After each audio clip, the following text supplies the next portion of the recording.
Okay, I could not find my clean Bible that you can see better. But where I'm at, I'm in the second book of Joel. This is the day of the Lord, so I'll sort of start reading here. All right, so we're in the Feast of Trumpets, or the Day of Trumpets, Yom Teruah. And that's a symbol for the rapture. That's why I have that written there. This is a lot of chicken scratch. This is my messy Bible, okay? So the trumpet's going to blow. An actual trumpet's going to blow. But we're all supposed to be blowing trumpets like today and yesterday, okay? And we're going to sound an alarm on my holy mountain.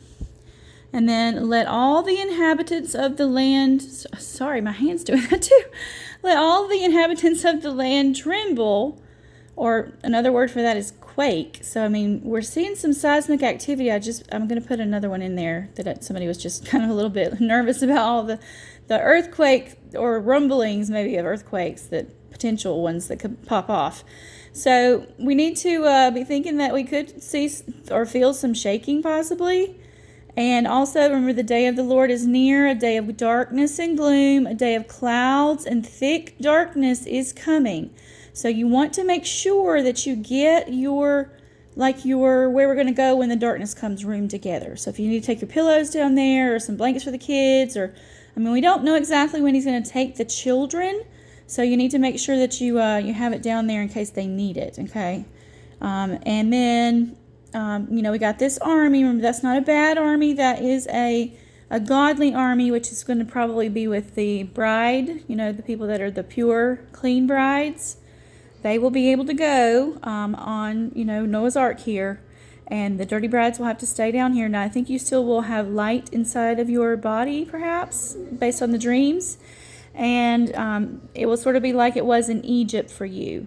Now, we're thinking that what might happen with the darkness is if people actually repent, that God would take the darkness away some, because it says that in the book of Joel. But if they don't repent, or they kind of, raise their fist to God, then it might be a total 3 days, just like it was before. But 3 days is the pattern that he could use, but he does say that if they would repent, he would relent, is what the wording is actually. Okay? So now, if you haven't been in the Bible study, I'll just give you a crash course, okay, of it. There's going to be something about a godly army here, and they're very powerful, invincible, probably glorified bodies, I would say, because nothing can stop them. And there's some imagery here that it is like a blazing or a chariot of fire kind of thing. Now, when I'm writing these things down, how I figured this out was I was trying to look at words that mean the same thing in I guess this would be the Hebrew. And you can do that by going to the Blue Letter Bible, and it tells you all the different words that would be that Hebrew word. And I said, I don't think this is a bad army. Why are they saying it devours them? Why are they saying that they're going to attack people or whatever? It's not really that. It's something else. So I think this is God's good army, and we're going to go around and do something in houses, because it says we go in like a thief and all this kind of stuff. And then there's this little word here, and it's hard for you to read it. Hold on, let me find it again. All right, this word anguish, he uses that word anguish a lot for darkness. So when the people's faces are in anguish, I think that might be a little clue word that it's darkness. Something's about the darkness there, okay?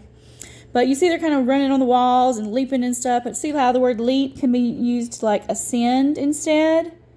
So instead of they're trying to attack somebody, it's more of a thing. And then they're coming in the windows like a thief. Remember that thief in the night little talk we had a couple of days ago about him jumping out of his clothes because he got caught sleeping? Well, those people that are in the darkness, they don't know anything about this. They have no idea about the Bible. They have no idea about the darkness. They're just going to be completely surprised, like someone broke into their house, unannounced. But we're going to go in there also with an element of surprise, and I think perhaps explain to them what's going on. The bride is leaving, and your children at some point are going to disappear as well. But let's read this too, because it does say that the earth quakes before them. So maybe the earthquake doesn't happen until the army is out there and running. Because, sometimes these things are in order and sometimes they're not. So you don't really know. I know it talks about some quaking up here at this part. But when you get down here, too, it starts to talk about that. So let's read that real quick. It says, the earth quakes before them, the heavens tremble. I'm just going to read the regular words this time. The sun and the moon are darkened, and the stars withdraw their shining. Now, if you haven't been in my Bible studies, the stars are usually talking about fallen angels, and I told you my hypothesis was is that some of them got in trouble for doing stuff in Genesis 6 with the women, and they had to be the constellations, is what I think is the case. But now I don't know for sure. This is not a prophecy. I have a hunch about that, okay? And so the stars, at some point, though, in my dream, they do fall all the way to the ground, and that's where the darkness starts to spread out. So I don't know if this is like a little recap. Sometimes it'll tell you like what's happening, and then it'll be like a summary, sort of. But then sometimes it might be, maybe it's going to be more, or maybe it's going to be, happening here, and this up here is maybe like a foreshadowing of it. I mean, sometimes that happens too, like sort of like a flash forward and a flashback in a movie. So if you got anybody that wants to get in the boat, let's get them in here before we leave, okay? I'm just keep pushing you guys on that, because I think as soon as you start to feel some rumblings, or you start to see something in the sky, or something like that, some of you are going to get like a little fire under your butt. Go say, hey, there's this lady over here who says you got to do this to get to the rapture. You want to come up here and get in with this? And remember, you have to have it's a reward. Don't just go just because you're saved. So you have to get all the sin out of your heart. You just repent. And you also have to believe the prophet that predicted all this was going to come to pass. So that way you're not calling God a liar. Okay? That makes sense. All right, so to repent just means to tell God that you're sorry for sinning. You just say, I'm sorry that I've sinned about this thing or that thing or whatever you can remember. Or just say, everything else that I can't remember, just take that away from me too, out of my heart. And then I'll be pure and clean before you. Okay? And now if they just gotten saved, they probably have already just done that. But it's more for the church, the people who are in the church who are already saved.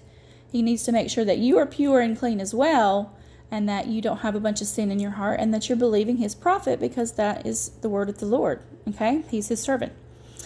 All right, so that would be Prophet Joshua, if you guys don't know who that is, all right? So I'm just going to keep you posted. I'm going to keep my Bible ready. I'm going to try to find my cleaner one, because this one's all mess, but maybe you can just see how my brain thinks too. So, all right, y'all stay tuned.